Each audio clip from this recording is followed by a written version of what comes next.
नमस्ते आप सभी लोगों को आत्मा दर्शनम चैनल पर आप लोगों का बहुत बहुत स्वागत है। आशा करती हूँ दिवाली आप लोगों का बहुत अच्छा गया हो, सूर्य ग्रहण भी आपका बहुत अच्छा गया हो और आप बहुत अच्छे से वो सारा चीज़ पार कर लिए हो। और मैं आज आई हूँ journaling and right and burn therapy के बारे में बोलने के लिए। पहले तो राइट एंड बर्न थेरेपी बहुत हेल्पफुल है और उसके साथ मैं जर्नलिंग को इसीलिए ऐड करूँगी क्योंकि सिर्फ राइट एंड बर्न थेरेपी अलग से बोलने से कुछ नहीं होगा अगर मैं जर्नलिंग को इसके साथ इंक्लूड ना करूँ तो, क्योंकि ये बहुत हद तक सेम है लेकिन कुछ चीज़ें कुछ पॉइंट अलग है। ठीक है, वही मैं आपको बताऊँगी। ठीक है, पहला जो है वो है जर्नलिंग। जर्नलिंग क्या होता है, आप जब स्पिरिचुअलिटी में आएंगे आपको एक कोई भी डायरी या फिर कोई भी एकदम नया एक लेना चाहिए, या फिर अगर नया भी नहीं है तो साफ़ सुथरा लेना चाहिए।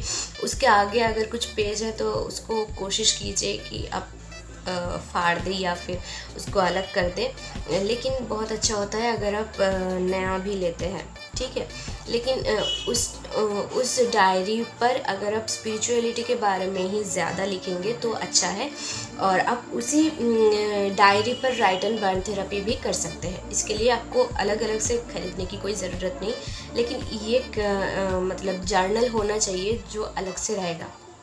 ठीक है, तो जर्नल क्या होता है, आपको जो भी डाउनलोड्स मिलता है या फिर आपको जो भी इंफॉर्मेशन मिलता है कोई भी वीडियो से, कोई भी यूट्यूबर से या फिर कोई भी अलग गुरु से, अगर वो आपको अचानक से हिट किया कि ये तो मेरे लिए है या फिर ये जानना तो मेरे लिए बहुत नया है, तो आप उसको लिख कर रख सकते हैं। ठीक है, और इसके साथ क्या कर सकते हैं, आप जर्नल पे पॉजिटिव एफर्मेशंस या फिर आपका अगर कोई मैनिफेस्टेशंस है, कोई डिज़ायर है, कोई ड्रीम है, उसको आप लिख कर रख सकते हैं। ठीक है, जैसे कि आपका एक अच्छा प्रॉस्पर जॉब आपको चाहिए तो उसके बारे में जो भी आपका एफर्मेशन है उसको जर्नल पे सिर्फ प्रेजेंट टेंस में लिखना है।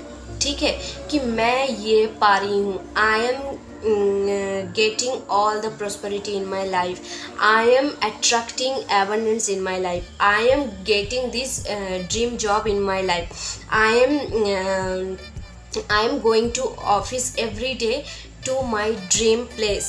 ठीक है, या फिर आपको कोई एग्ज़ाम क्रैक करना है उसके बारे में भी आप ऐसे ही लिख सकते हैं कि I am doing very well in my exam, या फिर I am getting very good marks in my exam। ठीक है, या फिर I am giving all the right answers in my answer sheet। ठीक है, आप ऐसे प्रेजेंट टेंस पर ऐसे अफर्मेशंस दे सकते हैं। ठीक है, आपको अगर कोई रिलेशनशिप भी करना चाहिए, मतलब आपको कोई रिलेशनशिप भी मैनिफेस्ट करना है तो उसमें भी मेरा रिलेशनशिप आ रहा है, या फिर I am attracting a very healthy and pure relationship in my life, I am attracting my perfect soulmate in my life. ठीक है, या फिर आपके हस्बैंड वाइफ के बीच में अगर कोई रिलेशनशिप आपको ठीक करना है, आपके पेरेंट्स के साथ आपका कोई रिलेशनशिप या फिर आपका कोई फ्रेंड के साथ आपका कोई रिलेशनशिप, उसको भी अगर ठीक करना है तो आप ऐसे पॉजिटिव एंड प्रेजेंट टेंस में उसको लिखिए। ठीक है, और कोशिश कीजिए वांट या फिर नीड, ये दो जो वर्ड है उसमें ऐड ना करने का, जैसे कि I want my dream job नहीं, या फिर I need my dream job. ऐसे आप क्या कर रहे हो, आप एनर्जेटिकली एक मतलब एक ऐसी एनर्जी भेज रहे हो यूनिवर्स को कि वो आ रहा है, वो बहुत दूर है, वो आ रहा है। ऐसे नहीं करना है। ठीक है, ये दोनों नेगेटिव वर्ड तो नहीं है, लेकिन ये क्या है, आपका जो मैनिफेस्टेशन या फिर पॉजिटिविटी का जो पाथ है उसको थोड़ा लेंदी कर देता है। ठीक है, तो इस वर्ड्स को आपने जर्नल पे मत लिखिए। ठीक है, आप ऐसे एफर्मेशंस भी लिख कर रख सकते हैं। और या फिर आपके लाइफ में जो भी अच्छा हो रहा है, हर रोज़ कोशिश कीजिए कि आप अपने जर्नल पे 10 अच्छे पॉइंट लिख रहे हैं। ठीक है, अगर आप नए आए हैं और अगर आप पूरे लाइफ में भी ये कर सकते हैं कोई भी 10 चीज़, और वो हो सकता है आप रिपीटिंग वे में भी लिख रहे हैं, जैसे कि आज भी आपने लिखा कि आई एम गेटिंग फूड। ठीक है। और आप दूसरे दिन भी वही लिख सकते हैं कि आई एम गेटिंग फूड, ठीक है। आपको फूड मिल रहा है, आपको वाटर मिल रहा है, आपको मैंने पहले भी कह चुकी हूँ कि अगर आपको पॉजिटिव रहना है तो आपको हर एक चीज़ के लिए थैंकफुल होना है। तो आप किस किस चीज़ के लिए थैंकफुल है? आपको पेरेंट्स मिला है, आपको सिबलिंग्स मिला है, आपको अच्छा स्पाउस मिला है, कोई भी चीज़ आपको मिला है उसके लिए हर रोज़ थैंकफुल रहिए। और आपको तो एक पॉइंट उसमें ऐड करना ही होता है कि I am alive today, I am opening my eyes every morning, ठीक है। ये बहुत बड़ी ब्लेसिंग्स होता है, क्योंकि एक डे स्टार्ट होता है उसी टाइम से। किसी का भी कभी भी डेथ हो सकता है, मैं ये नहीं कह रही हूँ किसी का डेथ हो जाए, लेकिन मैं बोल रही हूँ कि किसी का भी डेथ हो सकता है, लेकिन आपने एक डे को आपने ओवरकम कर लिया, एक दूसरे डे आपको मिल रहा है, आपको एक फ्रेश एनर्जी मिल रहा है, आपको एक फ्रेश डे मिल रहा है, आपको एक अपॉर्चुनिटी मिल रहा है फिर से खुद को प्रूव करने का या फिर से पॉजिटिव रहने का, ठीक है। तो इसके लिए भी आपको थैंकफुल होना है। और हर रोज़ कोशिश कीजिए एटलीस्ट 5 से 10 तक पॉइंट्स आप लिखिए। और इसके अलावा तो आपके लाइफ में एटलीस्ट हर रोज़ ना हो, लेकिन हफ्ते में तो एक ना एक आपको पॉजिटिव चीज़ आपके लाइफ में होता ही है। और कोशिश कीजिए कि जो आप पॉजिटिव, वो जो थैंकफुल जो चीज़ है वो महीने के बाद एक बार रीड करें। तो अगर आप वो पढ़ेंगे ना, उस टाइम पे आपको महसूस होगा मैंने ये क्यों कहा, उस टाइम पे आपको कितना थैंकफुल और ब्लिसफुल फील होगा। आप वो मतलब एक बार करके देखिए।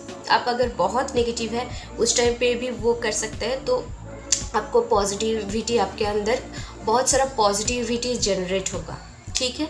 ये भी आप जर्नल पर कर सकते हैं। तो जर्नल जो है उसमें इंफॉर्मेशन रखने का या फिर आपका एफर्मेशंस रखने का एक जर्नल है, तो एक प्लेस है, ठीक है। लेकिन राइट एंड बर्न थेरेपी क्या है, वो भी आपको जर्नल पे ही लिखना है, लेकिन जो अलग है वो है मैंने अभी कहा कि जर्नल पे आपको प्रेजेंट टेंस में ही लिखना है और वो पॉजिटिव या फिर एसर्टिव होना चाहिए, सेंटेंस एसर्टिव होना चाहिए, राइट। लेकिन अब जब राइट एंड बर्न थेरेपी के लिए आप अगर कुछ लिख रहे हैं तो आपको कुछ भी सोचने की कोई ज़रूरत नहीं। उसका मज़ा तो ये है आप उसमें गाली भी लिख सकते हैं। फिर भी किसी को गाली देना अवॉइड कीजिए, लेकिन फिर भी अगर आपको किसी के लिए आपको डांट दिया और उस टाइम पे आप बहुत गुस्से में हैं, इस टाइम पे लोग ज़्यादा से ज़्यादा चीख देते हैं या फिर कोई गलत कदम उठा लेते हैं।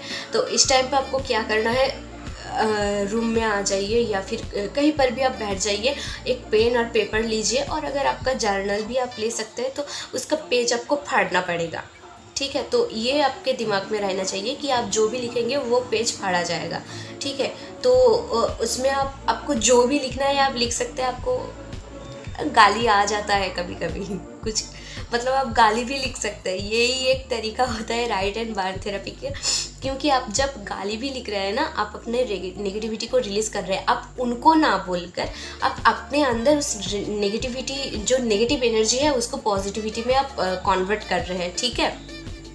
तो आप अगर उनको ना बोलेंगे तो वो जो मतलब ये होता है ना, आप उनको एनर्जी, अपना सारा एनर्जी दे दिया, उसके बाद भी आपको मतलब ये महसूस होगा ये क्यों नहीं हो रहा है, ये मेरे साथ ही क्यों होता है, ये आपके अंदर होता ही रहेगा, क्योंकि वो रिलीज़ नहीं होता है, वो एनर्जी एक्सचेंज हो जाता है, ठीक है। तो आपको एनर्जी एक्सचेंज नहीं करना है, आपको एनर्जी रिलीज़ करना है। तो इस टाइम पे आपको जर्नल लेकर बैठ जाना चाहिए या फिर कोई पेन और पेपर, और जो भी मन में आता है उसको लिखिए और फिर उसको जलाकर उसका जो एसेस है या तो फ्लश कर दीजिए और या फिर उड़ा दीजिए, मतलब उसके एसेस भी आपके पास नहीं रहना चाहिए, ठीक है। आपको जर्नलिंग के टाइम पे आपको कुछ चीज़ आपको दिमाग में रखना पड़ेगा। और अगर आप एफर्मेशंस दे रहे हैं तब तो आपको पॉजिटिविटी में आना ही पड़ेगा। और कोशिश कीजिए अगर आप एफर्मेशंस लिख रहे हैं उसके पहले आप 5 मिनट से 10 मिनट मेडिटेशन कर लें, ठीक है। लेकिन अगर आप जर्नलिंग के अलावा भी अगर आप राइट एंड बार्न थेरेपी कर रहे हैं, उस टाइम पे आपको ये कुछ भी आपको याद रखने की ज़रूरत नहीं। आपके अंदर का जो भी नेगेटिविटी है, जैसे भी आ रहा है उसको लिखिए।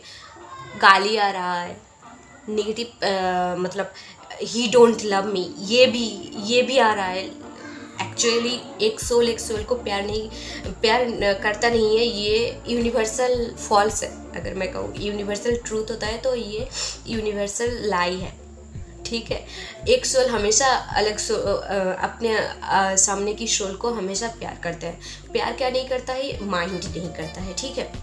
तो आपको माइंड को ही मतलब शांत करना है राइट एंड बार्न थेरेपी से। उस टाइम पे अगर ये भी he does not love me, he does not deserve me, या फिर वो बहुत गलत है, ऐसे कुछ भी चीज़ आप उसमें लिख सकते हैं। लेकिन आपको याद रखना है वो आपके डायरी में नहीं रहना चाहिए, ठीक है।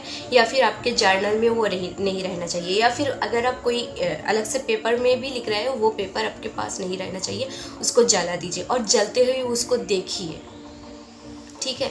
वो जब पूरा जल जाएगा, उसका जो एसेस है उसको या तो फ्लश कर दीजिए या फिर अर्थ में फेंक दीजिए। उसका कोई भी स्ट्रेस आपके आसपास नहीं रहना चाहिए, ठीक है। क्योंकि आपने वहाँ पर बहुत सारा नेगेटिव वर्ड्स के साथ बहुत सारा नेगेटिव एनर्जी भी आपने उसमें दिया है, तो उसको रिलीज़ करना है, ठीक है। वो सारा का सारा चले जाना चाहिए।